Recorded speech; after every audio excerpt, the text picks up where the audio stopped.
Lagūna. Ja esat Kaunatas pusē, ir vērts doties pastaigā kopā ar Lienu. Ielieciet kabatā dažas maizes šķēles vai burkānus un gaidiet mirkli, kad saimniece sasauksies ar saviem mīluļiem. Tālāk atliek vien baudīt skatu, kad no kalna pie jums rikšos bars zirgu.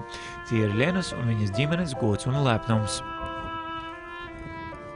Мы лошадям стараемся давать клички на латгальском или латышском языке. Мы не называем их по-английски, по-немецки, потому что, достаточно много красивых кличек нужны. Вот это, например, у нас Пайгля, там дальше стоит Пайгля. Саула есть, чтобы мало ли, если лошадь где-то будет продана за границу, и когда даже по кличке можно определить, откуда она родом. Šie ir Latgales rikšotāji, sena zirgu šķirne, kas agrāk bija ļoti izplatīta gan Latgalē, gan visā Latvijā. Liena, pārvācoties uz dzīvi Latvijā un šeit nodibinot ģimeni, apņēmās šo šķirni atkal atjaunot.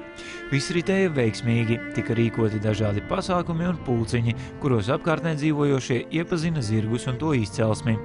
Ģimenes lielos plānus un ierasto dzīves ritmu apstādināja uguns, kas nopostīja dzīvojamo māju līdz pat pamatiem. Ugunsgrēks izcēlās novecojušu vadu dēļ. Это вся моя жизнь. Это мое образование осознанное. Я пошла учиться на зооинженера коневода и дипломную защищала. С 6-летнего возраста работаю с лошадьми, работаю и отдаю этому делу всю свою жизнь. Ģimenei ir ļoti liela saimniecība, gandrīz 90 zirgu, 100 kazu un aitu, vairāki lielopi, mājputni, suņi, kaķi un vienpatis tītars. Priekš manis, tā kā es šajā darbā esmu no pašas bērnības, no paša mazuma, priekš manis tas jau ir, tā ir dzīves jēga. Savādāk laikam dzīvot es jau nevarēšu.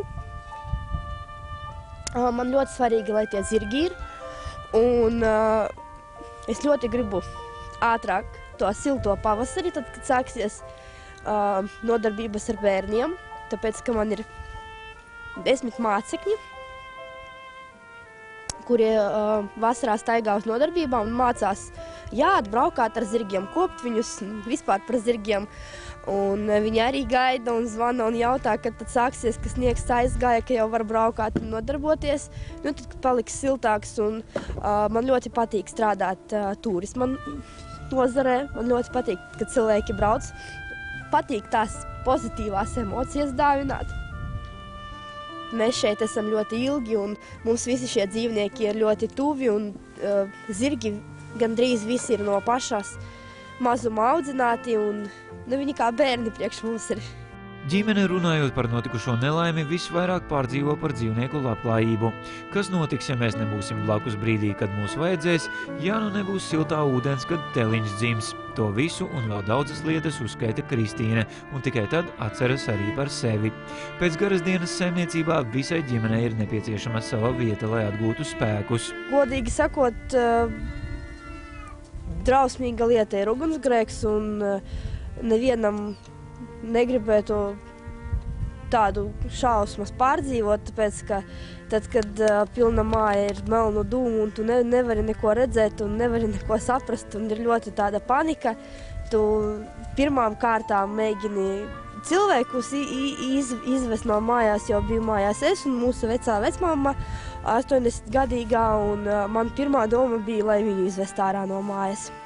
Un pēc tam jau, protams, mēs mēģinājām vest ārā no kūts dzīvniekus, tāpēc, ka kūts no mājas ir diezgan tuvu, un mēs baidījāmies, ka pārmetīsies tas uguns uz kūti, un visus zirgus vedām ārā, un lopus, un govis mums stāvēja ar teliņiem, un dzīvniekus pirmām kārtām. Tad jau, kad jau viss tas bija izglābts, jau māja bija visā ugunī, un tur neieiet atpakaļ bija iekšā, nevarēja nekādīgi, neko neizglābām.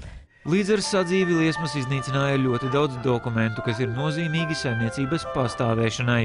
Ja tos ir iespējams pakāpeniski atjaunot, tad sirdī tuvās un gadiem krātās vērtības neatgriezt. Sadega arī